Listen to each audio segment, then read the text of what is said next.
ಈ ಹಚ್ಚಡದ ಅಂತಕ್ಕಂಥ ವಿಷಯ 1999ರಲ್ಲಿ ನಾನು ಇನ್ನೊಬ್ರಿಗೆ ಸೋಲಿಸಿದ್ದೆ. ಅವ್ರು ಇದನ್ನ ಪ್ರಚಾರ ಮಾಡಿ ಪ್ರಯತ್ನ ಮಾಡಿದ್ರು ಏನೇನು, ಆದ್ರೆ ಅದು ಆಗಲಿಲ್ಲ. ಅಂದರೆ ಅವ್ರು ಇವ್ರಿಗೆ ಸಹಾಯ ಮಾಡಿರ್ಬೋದು, ಅದ್ರ ಬಗ್ಗೆ ನಾನು ಇಲ್ಲಿ ಹೇಳಕ್ಕೆ ಇದನ್ನೆಲ್ಲ ಜನಕ್ಕೆ ಅದನ್ನು ನಾನು ಹೆಚ್ಚಿಗೆ ಹೇಳಕ್ಕೆ ಹೋಗೋದಿಲ್ಲ. ಆದರೆ ಇವತ್ತು ಅವ್ರು ಸವಾಲು ಸ್ವೀಕಾರ ಮಾಡಿ ನಾನು ರಾಜೀನಾಮೆ ಕೊಟ್ಟಿದ್ದೀನಿ.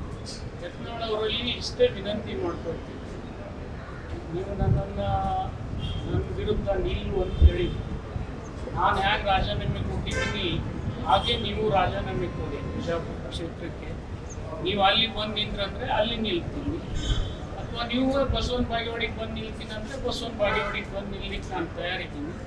ಆ ಸವಾಲು ಸ್ವೀಕಾರ ಮಾಡಿ ಇವತ್ತು ನನಗೊಂದು ಗಡುವು ಹಾಕಿದ್ರು, ಈ ಶುಕ್ರವಾರ ಒಳಗಾಗಿ ನೀವು ಕೊಡದೇ ಇದ್ದರೆ ನೀವು ನಿಮ್ಮ ಒಪ್ಪಿಗೆ ಹುಟ್ಟಿಲ್ಲ ಅಂತಕ್ಕಂಥ ಮಾತು ಪದೇ ಪದೇ ಇದನ್ನು ವೇದಿಕೆ ಮೇಲೆ ಮಾತಾಡ್ಕೊಂಡು ಹೋಗ್ತಿದ್ರು. ಅದು ಬೇಡ, ಅದು ಒಂದು ಅಂತ್ಯ ಆಗಬೇಕು. ರಾಜಕೀಯವಾಗಿ ನಾನೇ ಬದುಕಬೇಕು, ಅವರೇ ಬದುಕಬೇಕು. ಆ ಜನ ಆ ಕ್ಷೇತ್ರ ಬಿಜಾಪುರದವರೇ ಇರಲಿ, ಬಾಗೇವಾಡಿಯವರೇ ಇರಲಿ, ಅವ್ರು ನಿರ್ಣಯ ಮಾಡ್ತಾರೆ. ಅವ್ರ ಕೈಯಲ್ಲಿ ಮಾತು ನಾನು ಕೊಡಬೇಕಂತಕ್ಕಂಥ ದೃಷ್ಟಿಕೋನದಿಂದ ನಾನು ರೆಸಿಗ್ನೇಷನ್ ಕೊಟ್ಟಿದ್ದೀನಿ. ಸ್ಪೀಕರ್ ಅವ್ರಿಗೆ ವಿನಂತಿ ಮಾಡ್ತಾರೆ, ಅವ್ರು ಕರೆದು ಅವ್ರನ್ನೂ ಕೇಳಿ ಅವ್ರು ಏನು ರಾಜೀನಾಮೆ ಕೊಡ್ತಾರೆ ಅದಕ್ಕಿಂತ ಒಂದು ತಾಸು ಮೊದಲೇ ನಾನು ರಾಜೀನಾಮೆಯನ್ನು ಎಕ್ಸೆಪ್ಟ್ ಮಾಡಿ ಕಳಿಸಿರ್ತೇನೆ. ಅವರಲ್ಲಿ ವಿನಂತಿ ಹಾಕಬೇಕು, ಯಾಕೆಂದರೆ ಕಾನೂನುಬದ್ಧವಾಗಿ ಅವರೇ ಹೇಳಿದ್ದಾರೆ. ಅದಕ್ಕೆ ನಂದು ಅವ್ರು ಬೇಕಾದ್ರೆ ನಂದೇ ಅವ್ರಿಗಿಂತ ಮೊದಲು ಎಕ್ಸೆಪ್ಟ್ ಆಗುತ್ತೆ.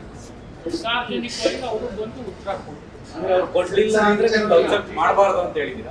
ಅದನ್ನ ನಾನು ಈಗ ಹೇಳಿದೆ, ಅದು ನೀವು ನಿರ್ಣಯ ಮಾಡ್ತಾರೆ, ಅಲ್ಲಿ ಸಮಾಜ ನಿರ್ಣಯ ಮಾಡ್ತಾರೆ. ಈಗ ಅವ್ರ ಸವಾಲಂತೂ ನಾನು ಸ್ವೀಕಾರ ಮಾಡಿದ್ದೀನಿ. ನಾನು ರೆಸಿಗ್ನೇಷನ್ ಹೋಗಿ ಸ್ಪೀಕರ್ ಕೊಟ್ಟಿದ್ದೀನಿ. ಸ್ಪೀಕರ್ ಅವ್ರನ್ನ ಕರೆದು ವಿಚಾರ ವಿನಿಮಯ ಮಾಡಿದ್ದಾರೆ. ಮುಖ್ಯಮಂತ್ರಿ ಜೊತೆ ಏನಾದ್ರು ಮಾತುಕತೆ? ಯಾಕಂದ್ರೆ ಕ್ಯಾಬಿನೆಟ್ನ ಸಚಿವರು ನನಗೆ ಮುಖ್ಯಮಂತ್ರಿಗಳು ಇದಕ್ಕೆ ಸಂಬಂಧ ಇಲ್ಲ, ಪಕ್ಷನೂ ಸಂಬಂಧ ಇಲ್ಲ, ನೇರವಾಗಿ ನನ್ನ ವೈಯಕ್ತಿಕ. ಅಲ್ಲ ಸರ್, ಏನಂದ್ರೆ ಶಾಸಕರಾಗಿದ್ರೆ ಈ ರೀತಿ ಮಾಡ್ಬೋದ, ಬಟ್ ನೀವು ಕ್ಯಾಬಿನೆಟ್ನ ಸಚಿವರು ಕೂಡ ಸಚಿವ ಸ್ಥಾನಕ್ಕೂ ಕೂಡ ನನಗೆ ನೋವಿಲ್ಲ. ಶಾಸಕ ಸ್ಥಾನ ಬಿಟ್ಟು ಮತ್ತೆ ಸಚಿವ ಸ್ಥಾನ ನ್ಯಾಷನಲ್ ಬಿಟ್ಟು ಅದೇನು ನೋಡಾಗುತ್ತೆ. ಇದು ಆಗಿರ್ತಕ್ಕಂಥ ಘಟನೆ ಬಿಜಾಪುರ ಜಿಲ್ಲೆಯಲ್ಲಿ ಬಹಳಷ್ಟು ಮುಸಲ್ಮಾನ್ ಬಾಂಧವರು ಇವರು ಮಾತನಾಡ್ತಕ್ಕಂಥ ವಿಚಾರದಲ್ಲಿ ನೋವು ಮಾಡಿಕೊಂಡಿದ್ದಾರೆ. ಈ ಪ್ರತಿಭಟನೆ ಅವ್ರು ಮಾಡಿದ್ದಾರೆ.